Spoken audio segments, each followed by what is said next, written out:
जंगल का राजा शेर बूढ़ा हो चला था। उसकी शक्ति कम हो गई थी। उसमें इतना बल शेष नहीं था कि जंगल में जाकर शिकार कर सके। इस स्थिति में उसके समक्ष भूखे मरने की नौबत आ गई थी। एक दिन अपनी गुफा में बैठा भूखा शेर सोचने लगा, यदि यही स्थिति रही तो उसकी मृत्यु निकट है। उसे कोई न कोई उपाय सोचना होगा ताकि बैठे बिठाए ही भोजन की व्यवस्था हो जाए। वह सोचने लगा और कुछ ही देर में उसे एक उपाय सूझ गया। एक चिड़िया की सहायता से उसने पूरे जंगल में अपने बीमार होने की खबर फैला दी। जंगल के राजा शेर के बीमार होने की खबर सुनकर जंगल के जानवर उसका हालचाल पूछने उसके पास पहुंचने लगे। शेर इसी ताक में था, जैसे ही कोई जानवर उससे मिलने गुफा में प्रवेश करता वो उसे दबोचकर मार डालता और छक्कर उसका मांस खाता। हर दिन कोई ना कोई जानवर उसे देखने आता रहता और शेर को गुफा में ही शिकार हाथ लग जाता। उसके दिन बड़े आराम से गुजरने लगे। अब उसे भोजन के लिए जंगल में भटकने की आवश्यकता नहीं थी।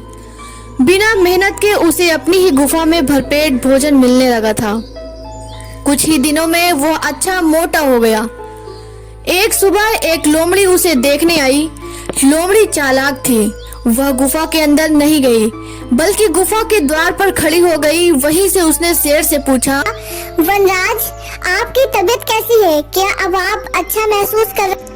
कौन हो मित्र? अंदर तो आओ। मैं बीमार बूढ़ा शेर तुमसे मिलने नहीं आ सकता।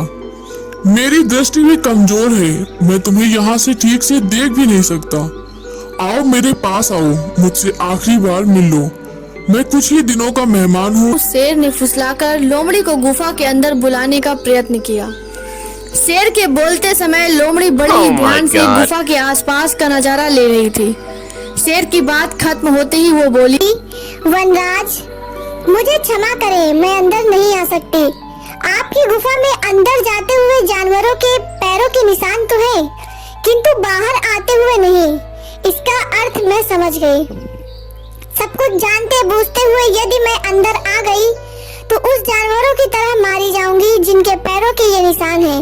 इसलिए मैं जा रही हूँ। लोमड़ी ने जंगल में जाकर बूढ़े शेर की करतूत सभी जानवरों को बता दी। उसके बाद कोई भी जानवर शेर से मिलने नहीं गया।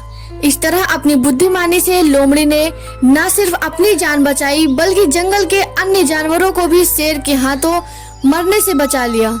इस कहानी से हमें यह सीख मिलती है कि बुद्धिमान व्यक्ति दूसरों की गलतियों से सबक लेते हैं। ये स्टोरी अगर आपको पसंद आए तो वीडियो को लाइक करिए, चैनल को सब्सक्राइब करिए। Thanks for watching my video.